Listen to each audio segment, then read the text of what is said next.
My name is Dana Calloway and I'm 34. 9 days after we buried my parents, my brother put my 6-year-old daughter's booster seat on the curb in the snow.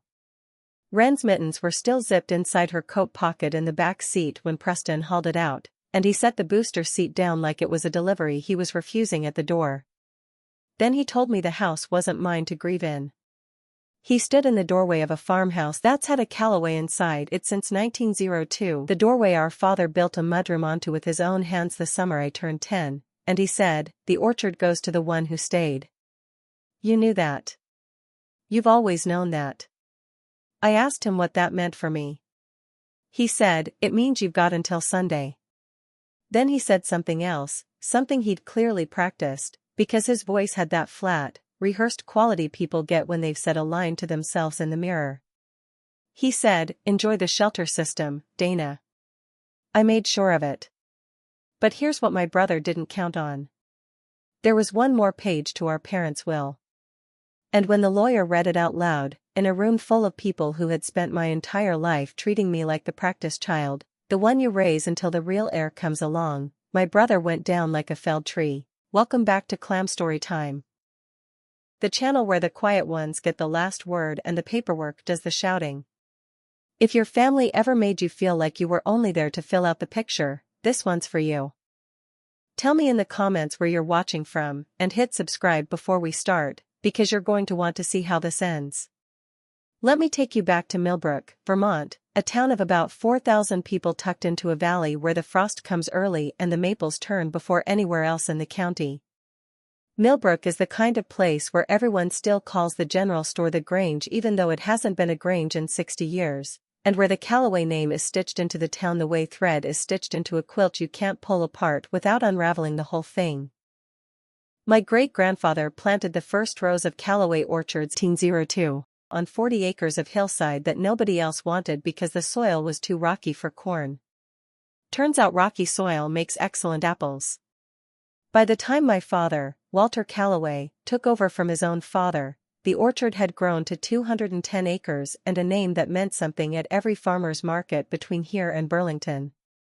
My mother, Diane, ran the farm stand and the books, and for 31 years she and my father built something real out of dirt and stubbornness.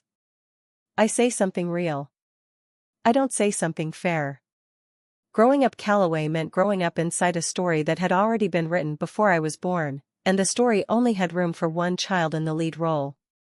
My brother Preston is 5 years older than me, and from the time he could walk he was out in the orchard rows with our father, learning to graft a branch, learning which trees needed thinning, learning the particular hush that settles over an orchard the night before a hard frost when everyone's praying the smudge pots hold. I was in the kitchen with my mother, learning to skim peaches and keep my opinions to myself. My father had a saying he trotted out at every Thanksgiving, every tax season, every time a neighbor asked who'd be running things someday. "The orchard goes to the one who stays," he'd say, and he said it the way you'd state the freezing point of water, like it wasn't a choice at all, just a fact of the natural world. My mother would refill the gravy boat and change the subject. I would count the knots in the pine table and wait for dinner to end. When I was 14 I asked my father if I could learn to run the cider press. He looked at me the way you'd look at someone asking to borrow the tractor for a joyride. "That's Preston's," he said. Not the machine. The whole sentence. "That's Preston's." I left Millbrook the week after I turned 18 with 2 duffel bags and a small brass compass my father had given me when I was 9, the kind you'd clip to a jacket for a hike, tarnished at the edges from being carried in pockets for years before it got to me. He'd pressed it into my palm on a Saturday morning down by the old cabin at the edge of the property and said, "So you don't get lost." It was the only tender thing I remember him ever saying to me directly, and I didn't understand until years later how strange it was, giving a compass to the child he'd already decided didn't need to find her way back. I put myself through the University of Vermont on loans and a work-study job, then took an analyst position at a small private equity shop in Boston that specialized in distressed manufacturing companies. The kind of work where you spend 18 months inside a failing business finding the exact decision that broke it. I was good at it. By 27 I'd moved to a growth equity fund. By 30 I'd co-founded my own firm, Calloway Meridian Partners, with a partner named Renata Cruz, focused on recapitalizing small regional manufacturers that everyone else had written off. Preston called my work the spreadsheet job. My father called it something to do before you settle down. My mother asked, every single call, whether I was eating enough, and never once asked what a leveraged recapitalization was, though I would have told her gladly. Nobody in Millbrook understood private equity and nobody particularly wanted to. At Thanksgiving, when Preston described expanding the orchard cidery operation, my father leaned forward with his elbows on the table. When I mentioned closing a $42 million recapitalization of a furniture manufacturer in Rutland, he said, "That's nice, Dana. Pass the rolls." So I stopped bringing it up.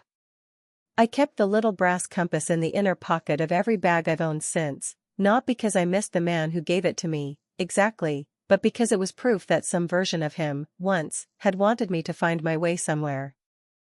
By the time Renata and I sold a 60% stake in the firm to a larger platform in 2024, my personal net worth had crossed $6 million. My family believed I rented a 2-bedroom apartment in Burlington and drove a used Subaru because that was all I could afford. I drove a used Subaru because I liked having all-wheel drive in a state that gets 100 inches of snow a year. Nobody ever asked why a woman running an investment firm drove a car with 200,000 miles on it. My parents died on the second Tuesday in November, on Route 100 in a whiteout, when a delivery truck lost traction on black ice and crossed the center line. They were coming home from a doctor's appointment in Barr. The state police told me later that it would have been fast, that neither of them would have known much beyond the moment of impact, and I have chosen to believe them because the alternative is unbearable and I have a 6-year-old to raise.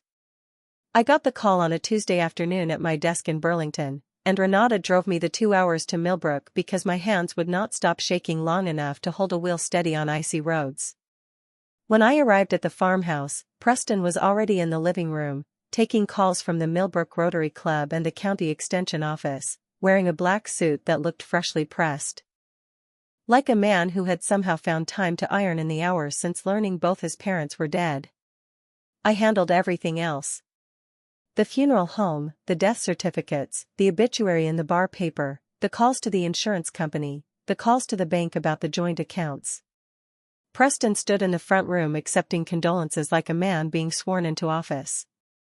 I didn't say anything about it at the time. That's a habit of mine, I've come to learn, a habit my therapist has a name for. I see the work nobody else is doing and I do it without being asked, and then I resent doing it. And then I feel guilty for resenting it, and the whole cycle starts again. It is, apparently, a very common pattern among people who grew up believing love was something you earned through usefulness rather than something you were simply owed. The funeral was held at Millbrook Congregational, the same white-clapboard church where 4 generations of Calloways had been baptized and buried, and it was full, because that's what happens in a town where the family name is on the sign at the edge of Route 9. Preston gave the eulogy. He stood at the pulpit in a suit that had clearly come from somewhere better than the Men's Warehouse and Bar, and he spoke for nearly 15 minutes about the orchard, about carrying the Calloway name into a 4th century of ownership, about what it meant to be the son who stayed. He mentioned our father's hands, rough from 30 years of grafting knives and pruning shears. He mentioned our mother's pie table at the farm stand, famous within a 40-mile radius. He did not mention that I had spent the last 9 days handling every piece of paperwork that follows a sudden death while he accepted handshakes. He did not mention me at all. Afterward, in the church basement over sheet cake and coffee urns, my Aunt Rosalind, my mother's older sister, squeezed my arm and told me the service had been beautiful, and that our father would have been so proud of Preston. I didn't say anything. There wasn't anything to say that wouldn't have started something in a room full of casseroles. Near the coat rack, as I was helping Wren zip her jacket, a man I didn't immediately recognize came to stand beside me. It was Harold Bregman, our parents' longtime estate attorney, a man in his early 70s with a face like a closed door and a manner so precise it bordered on unsettling. "Stay in town a little longer than you'd planned," he said, keeping his voice low. "There were changes made to the will after your brother's difficulties last year. Both of you need to hear the final section together. Then he nodded once, the way a man nods when he's said exactly as much as he intends to, and walked back toward his car. 9 days after the funeral, I was in the farmhouse kitchen making oatmeal for Wren, the same kitchen where my mother had canned peaches every August of my childhood, when Preston called. There was no hello. "You need to be out by Sunday," he said. "House is mine. Dad made that clear for 30 years. Probate's basically a formality at this point, Bregman will confirm it." I asked him what he meant. We hadn't even had the reading yet. "There's nothing to read that changes anything," he said. "You know the rule, the orchard goes to the one who stayed." "I stayed, Dana. You left." I could hear his wife Vanessa somewhere behind him, her voice bright and impatient, telling him to just get it over with. I gripped the edge of the counter. Wren was watching me from the kitchen table, a spoon halfway to her mouth, the particular stillness kids get when they can feel an adult holding something in.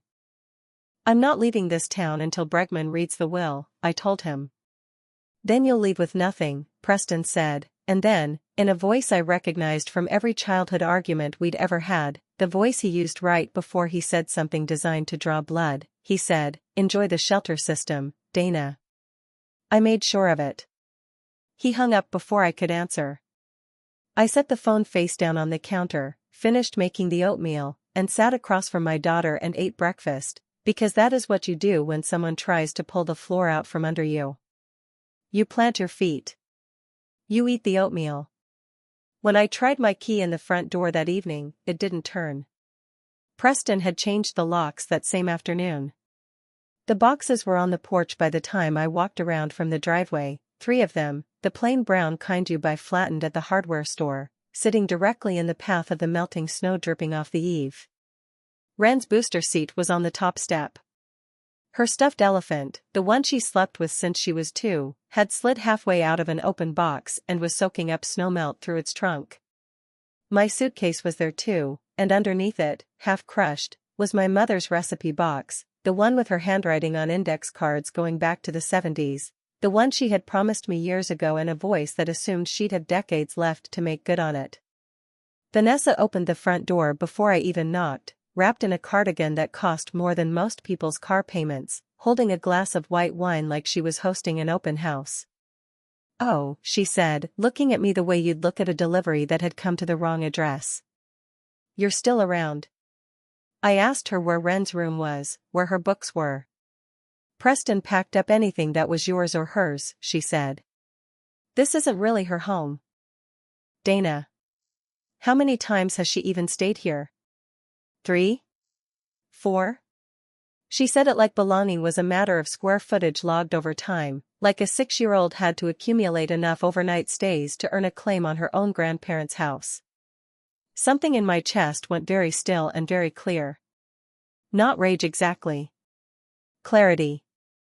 I carried the boxes to the car one at a time, buckled Wren into her booster seat in the back, and then walked back up onto the porch. Vanessa was still standing there with her wine, watching like it was entertainment. "You can keep the locks," I told her.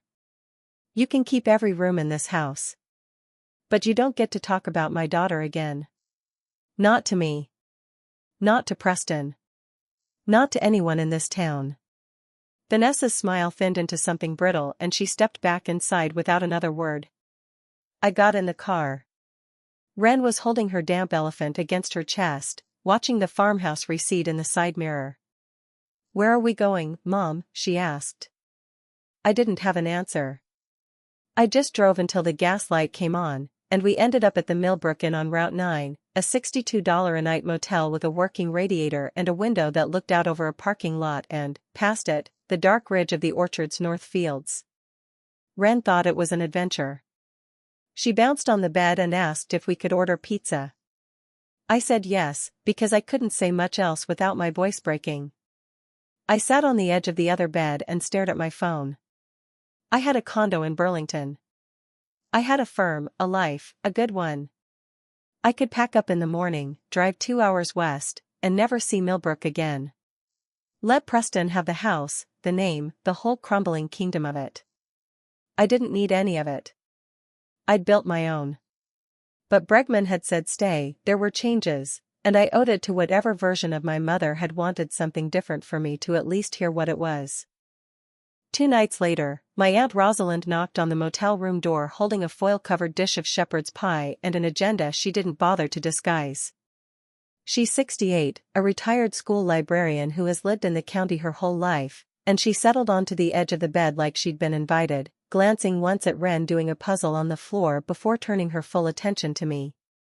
"I heard about the house," she said. "Dana, honey, I know this feels unfair, but you have to understand, this is just how it's always gone.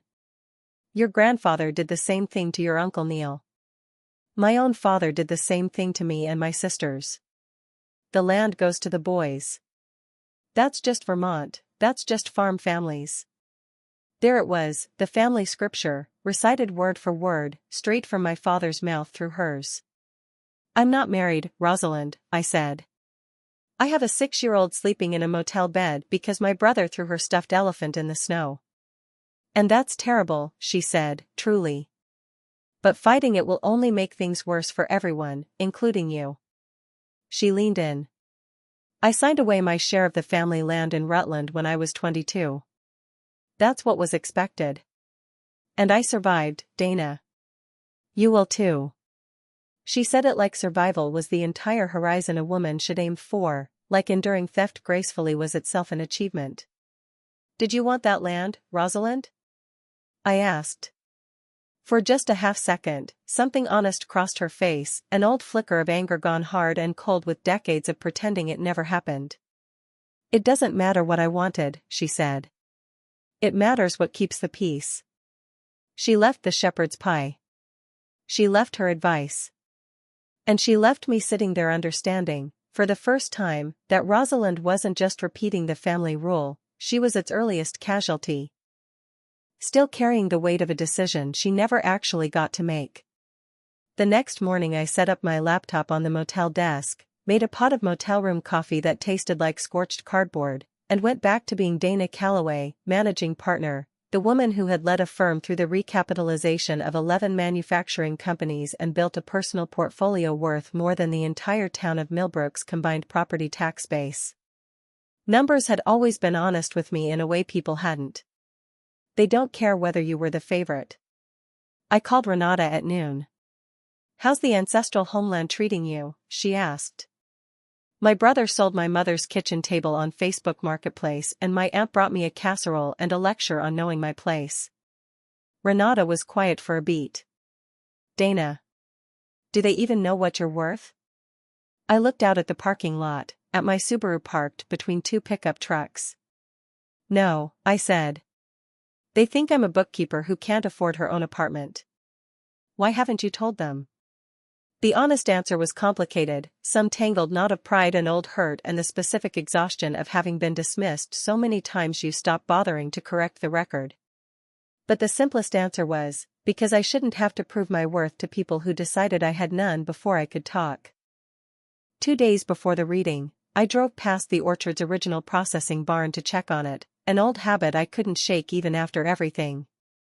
There was a handwritten sign taped inside the window, "Estate sale, tools and equipment, everything must go." My father's tools were laid out on folding tables, the grafting knives he'd oiled every winter for 30 years, the pruning shears with the worn wooden handles, the cider press wrenches.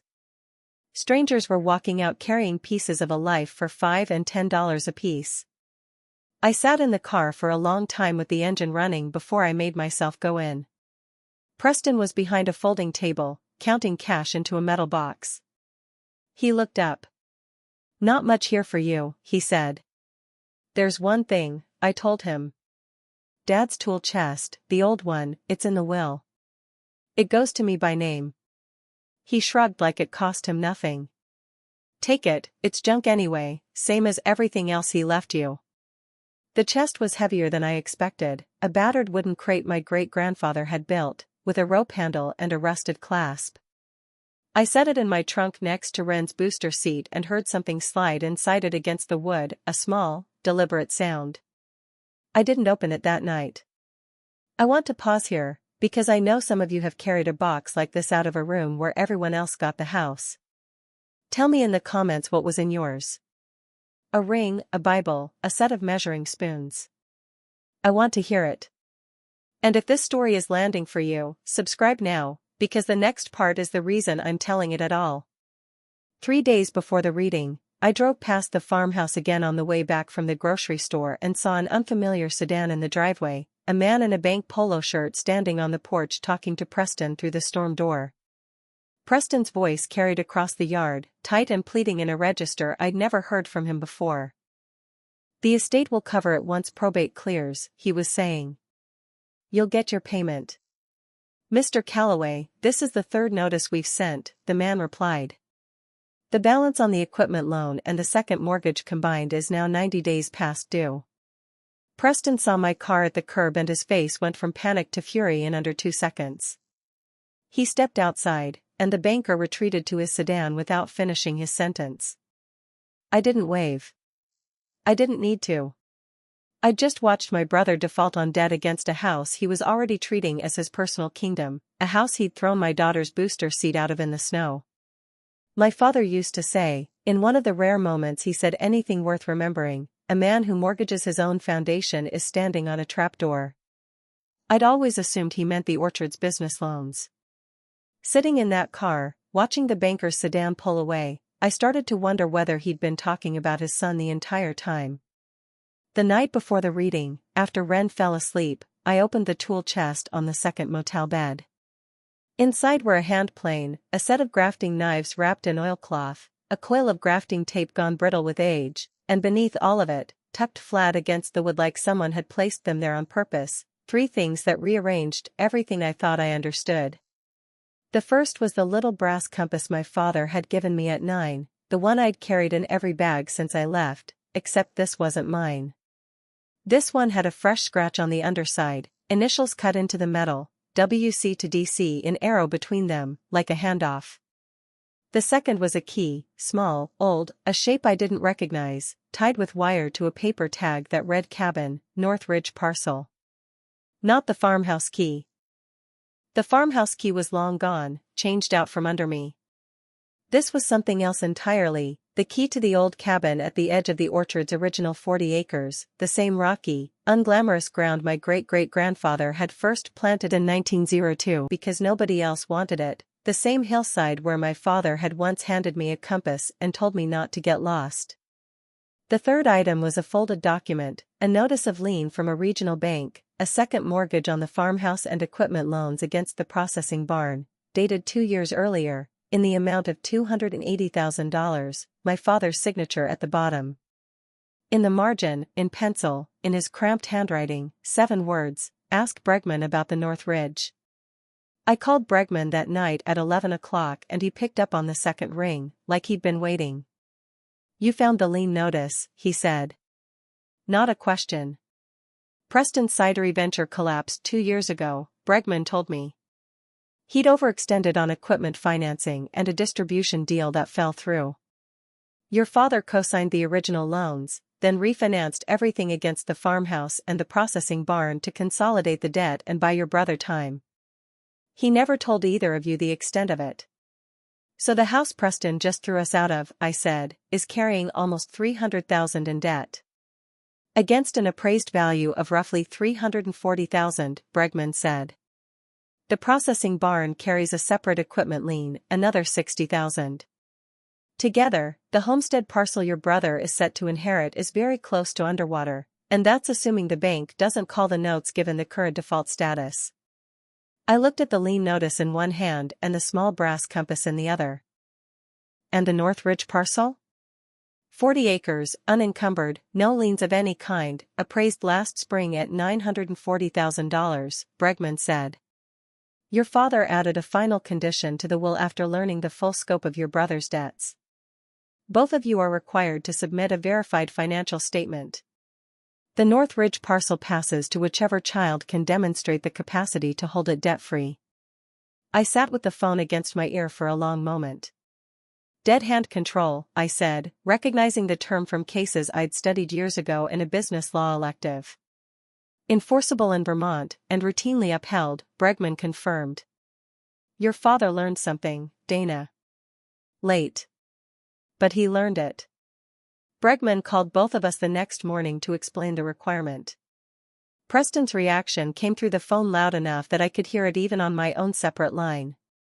A financial statement? Fine, happy to, I've got nothing to hide. He very much had something to hide, roughly $340,000 worth of something to hide, but Preston had spent his entire life mistaking confidence for competence, and this moment was no exception. He called me an hour after submitting his paperwork. Just so you know, he said, and I could hear the grin behind it, already turned mine in. That ridge is mine by tomorrow night. Okay, I said. I stayed, Dana. I ran that orchard for 15 years while you were off playing with spreadsheets in Boston. A piece of paper isn't going to undo 30 years of Dad telling this whole town who his heir was. Okay, I said again. That's all you've got? Okay. What would you like me to say, Preston? Silence. Then, I'd like you to say you understand the land was always supposed to be mine. That's how this family works. I looked over at Wren, drawing a picture of a river with a green crayon at the motel desk. I understand exactly how this family works, I said, and hung up. I called Renata. I need a certified financial statement, full portfolio, net worth summary, CPA verified, by end of day, I told her. You're doing this, she said, not a question. I'm doing the last thing my father ever asked of me, even if he asked it in a lean notice margin instead of to my face. I'll have it to you in 2 hours. 2 days before the reading, Vanessa showed up at the motel at 7 in the morning, dressed like she was headed to brunch, holding a manila envelope. Can we talk, woman to woman, she said, leaning against the doorframe with a smile working overtime to look warm. I let her in because I wanted to hear the offer. Wren was brushing her teeth in the bathroom. Vanessa sat on the edge of the bed and slid the envelope across the comforter. It's a quitclaim deed, she said. Preston asked me to bring it. You sign, you release any claim to the estate, all of it, and in exchange he'll give you $20,000 and your mother's photo albums. 20,000, I repeated. And the photos. It's generous, Dana, given how the will already favors Preston. You'd spend more than that in legal fees contesting it. I folded the document and slid it back into the envelope. I don't sign things I haven't reviewed, and I don't sign things brought to a motel room at 7 in the morning, I said. If Preston has an offer, he can send it through Bregman. Vanessa's warmth evaporated on the spot. You're making this harder than it needs to be. Maybe, I said. Or maybe I'm just making it honest. She left without the envelope. I threw it in the wastebasket by the door Renata called that afternoon. Statements delivered to Bregman, certified, sealed, the whole package, signed off personally by our CPA. Then her voice shifted. Dana. When they open that envelope in a room full of people who think you're broke, you understand what's about to happen, right? I did understand. I'd run the scenario in my head a dozen times on the drive back to the motel, Preston's disbelief, Vanessa's panic, Rosalind's stunned silence. The numbers on that statement told a story none of them had ever bothered to ask about.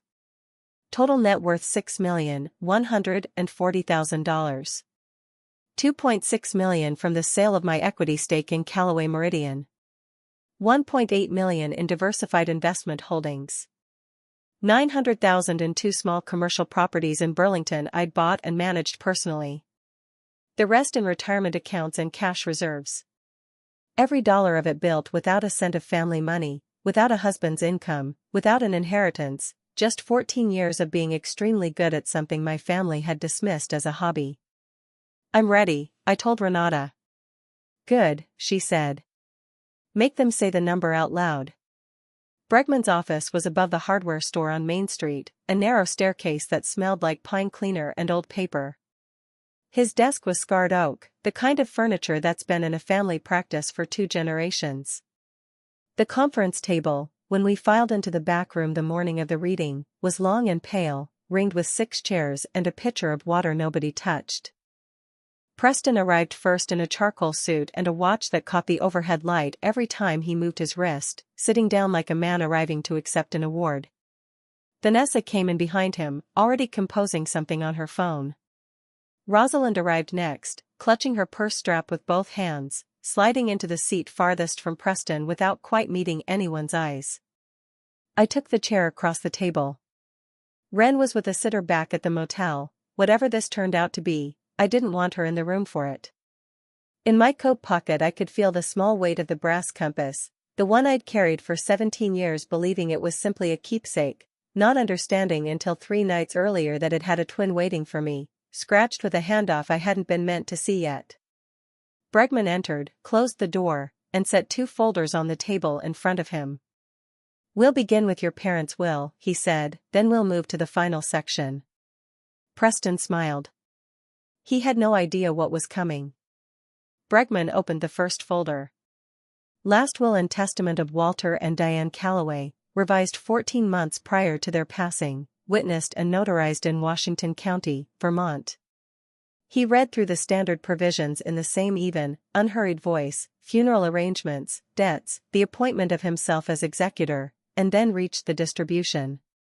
"To my son, Preston Walter Calloway, I leave the following: the residential property at 14 Ridge Road, Millbrook, Vermont, including all structures, the commercial processing barn and associated equipment as recorded in Washington County deed records, and all real property comprising the homestead parcel of Calloway Orchards." Preston leaned back in his chair and didn't smile. Exactly, he did something colder than a smile, a slow nod, like a man confirming a fact he'd never doubted. "To my daughter, Dana Ellen Calloway," Bregman continued, "I leave my personal hand tools and the wooden chest containing them." That was it. 34 years of being Walter Calloway's daughter, distilled into one battered crate of grafting knives. Rosalind exhaled softly. Vanessa was already texting under the table. Preston turned to me, and the phrase came out of him like a bell he'd been waiting his whole life to ring. "The orchard goes to the one who stayed," he said. "I'm sorry it had to be this way, Dana, but Dad made his choice." "He always made his choice." I said nothing. I looked at Bregman, and Bregman looked back at me with something that might, in a less careful man, have been the beginning of a smile. "Mr. Calloway," Bregman said, "we are not finished." Preston waved a hand. "What's left?" "She got the tools, I got the property, we're done here." "There is one final section," Bregman said, "and I am obligated by the terms of the document to read it aloud to both of you before any asset transfers." Preston's confidence didn't crack, it hardened, and he actually stood up from his chair, the way a man stands up to give a toast at his own coronation. "Fine," he said, gesturing around the room like he was addressing an audience. "Let's be clear about what's happening here first, though. My sister left this family at 18 years old. She moved to Boston. She played with numbers on a screen. She didn't run this orchard. She didn't manage the harvest crews. She didn't sit up with Dad the winter the whole East Block got blight." He pointed at me. "I stayed.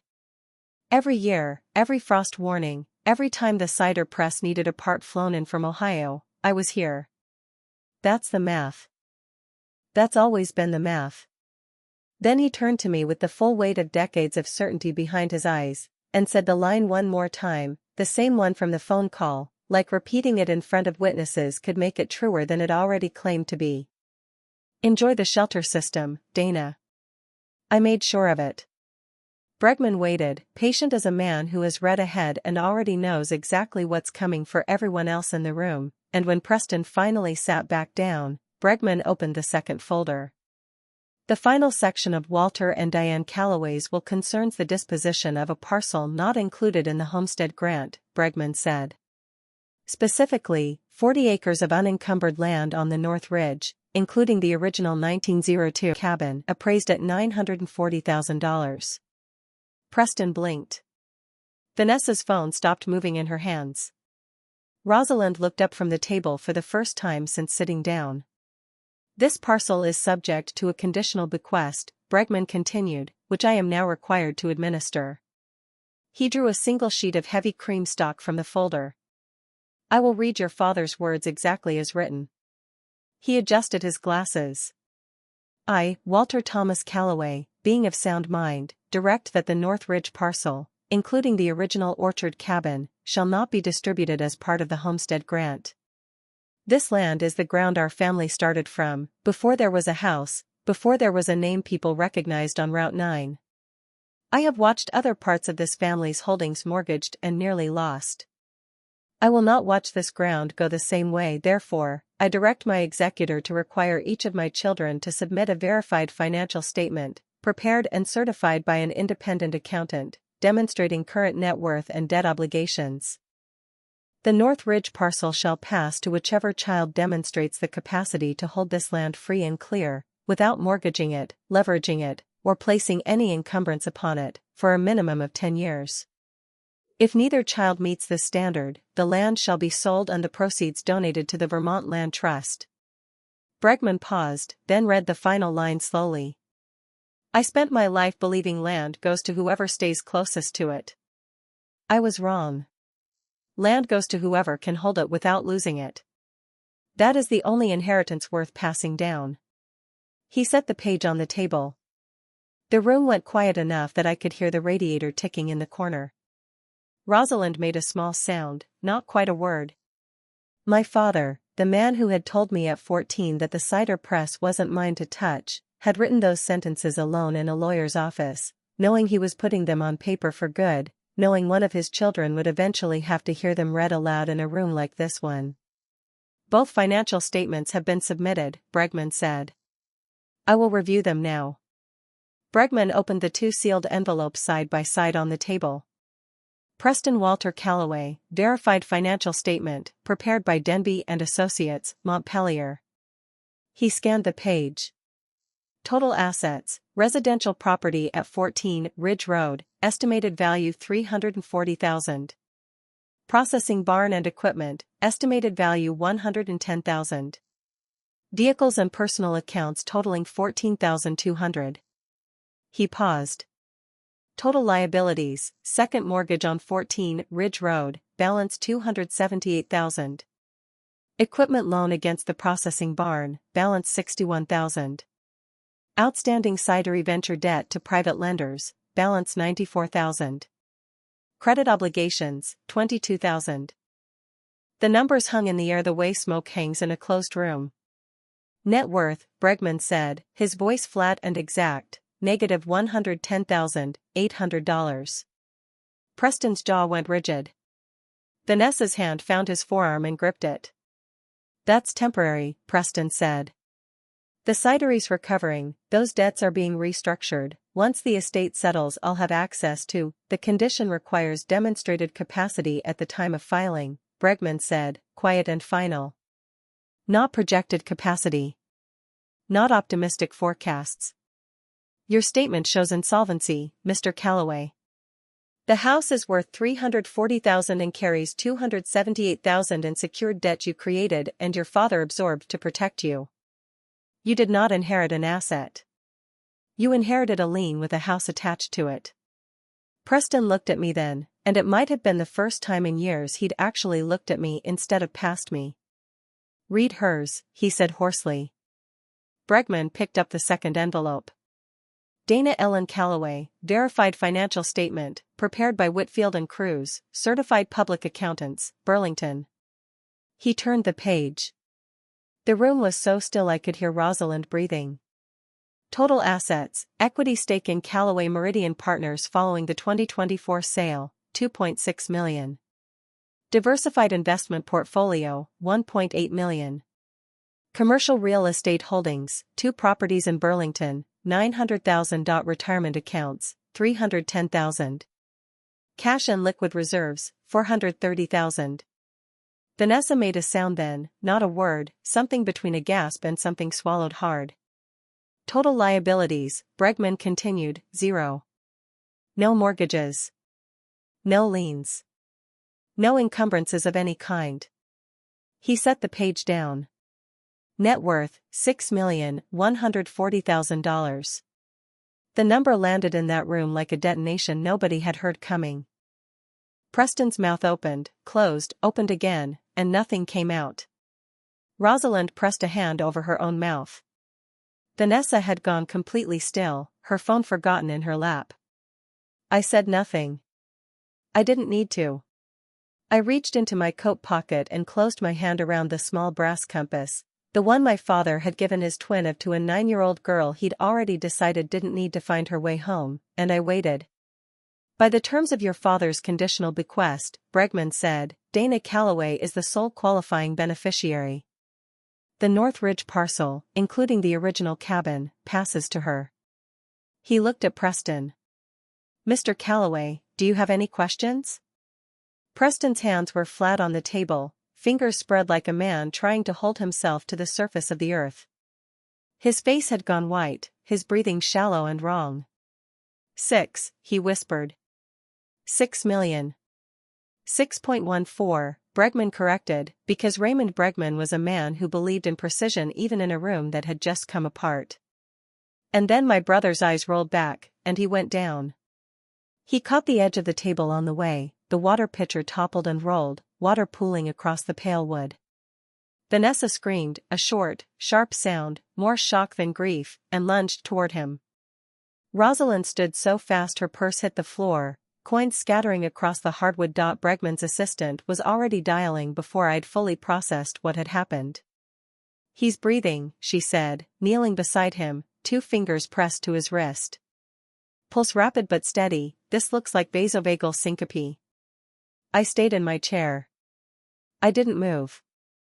I didn't gloat, and I felt no triumph watching the man who had thrown my daughter's stuffed elephant into the snow crumple onto the floor of a lawyer's office because a piece of paper had finally told him the truth about his sister. What I felt was tired, the specific exhaustion of a woman who had spent 34 years being underestimated and had just watched the bill for that underestimation come due in full. Vanessa fanned him with a folder. Rosalind stood against the wall with both hands pressed to her cheeks, staring at nothing in particular.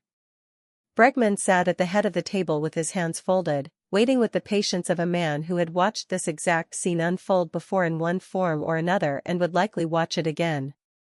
The paramedics arrived within 9 minutes. By the time they did, Preston was sitting upright with a cold compress against his forehead, refusing transport, because Calloway men, apparently, do not ride in ambulances any more than they apologize. When the paramedics left, he looked at me across the table with an expression I had genuinely never seen on him before, something raw underneath, like plaster stripped off a wall. You knew, he said. You sat there and you knew. I knew I'd built a career, I said. I didn't know it would matter in this particular room until 3 nights ago. You hid it. You let me look like a fool. You looked like whatever you chose to look like, Preston. I didn't make a single choice for you. His jaw trembled, and then the self-pity arrived right on schedule, the way it always had. I stayed, Dana. I ran that orchard, I did everything Dad ever asked, and now I'm underwater and you're sitting on $6 million, and the land is going to. That wasn't me, Rosalind said suddenly, still standing against the wall. Everyone turned. That was your father's decision, made alone, in this office, she went on, her voice thin, tears running quietly along the lines of her face. I gave up my share of the Rutland land when I was 22 because that was the rule. Boys keep the land. And you know what, it ate my whole life, Preston. That rule ate my whole life. She wiped her face with the back of her hand. Your father was wrong. And I was wrong for ever telling Dana to just accept it. She looked at me. I'm sorry, she said, and I believed she meant it, even though meaning something and having done anything about it while it still mattered were, as I'd learned that year, 2 very different things. 3 months later, the farmhouse on Ridge Road went into foreclosure. Preston couldn't cover the second mortgage, the one my father had quietly taken out to try to save him, and the bank filed the notice in February, in a winter cold enough that the sheriff's sale had to be pushed back twice because of storms. Vanessa moved out 2 weeks before the auction. She took the new stainless appliances she'd insisted on installing over my grandmother's original farmhouse sink, and left behind the hand-carved newel post at the base of the staircase because it was bolted into the frame and too heavy to pry loose in a hurry. Preston contested the conditional bequest through a lawyer in Montpelier. Bregman responded with the will, the condition, the 2 verified financial statements, and a 12-page brief on Vermont case law regarding testamentary conditions and dead hand control. The motion was dismissed in 19 days. The judge's order ran to a single paragraph, and it ended with the sentence, "The testator's condition is unambiguous, lawful, and fully enforceable under the laws of this state." Preston stopped calling after that. Rosalind sent a card at Christmas, no note inside, just her signature. I haven't replied yet, but I haven't thrown it away either. Some debts take longer to settle than others, and I've come to think that's fine, that not every account needs to be closed on my timeline. In February, once the roads had cleared enough to make the drive up the ridge safely, I took Ren to see the cabin for the first time since the reading. The maples were bare, the wind coming off the ridge sharp enough to sting, and the cabin door stuck on its old hinges exactly the way I remembered from the handful of times my father had brought me up there as a girl, before he decided I wasn't worth the time it took to teach someone something. I used the small key from the tool chest. It turned smoothly, like it had been waiting patiently for someone to finally come back for it. Inside there was a wood stove, a stack of split logs gone gray with age, an old wooden table, and the same faint cedar smell that had lived in the tool chest, in my father's grafting knives, in every good Saturday morning I could remember from before things went wrong between us. Ren ran straight to the window and pressed her mittened hands against the glass, looking out over 40 acres of hillside that had somehow, after everything, ended up belonging to her mother. I sat on the porch step and turned the small brass compass over in my hand, the twin of the one I'd carried for 17 years without understanding what it meant, and I thought about what I wanted to build up here, a small workshop maybe, someplace with her name on it in a way that would mean she never had to wonder whether she belonged. Enjoy the shelter system, my brother had told me, standing in a doorway that had my grandfather's initials carved into the frame. I looked out at 40 acres of unencumbered ridge land, at the cabin my great-great-grandfather had built with his own hands on ground nobody else had wanted, and thought, I am exactly where I'm supposed to be. Worth was never going to be handed to whoever raised their voice the loudest, or whoever stayed closest to the family business, or whoever happened to be born with the right name attached to the right expectations. Worth is measured, in the end, by what you can hold up on your own, without anyone else's hands underneath it. My father figured that out too late to say it to my face while I could have used hearing it, but just in time to write it down where it would count for something. That's my story, a wooden tool chest, 40 acres of ridge land, and a brother who found out, in a room full of witnesses, exactly what nothing really costs. If your family ever told you the land, the name, or the legacy wasn't yours to hold, go build something that's entirely your own to carry. Then come back here and tell me about it. Drop a comment, hit subscribe, and I'll see you in the next one.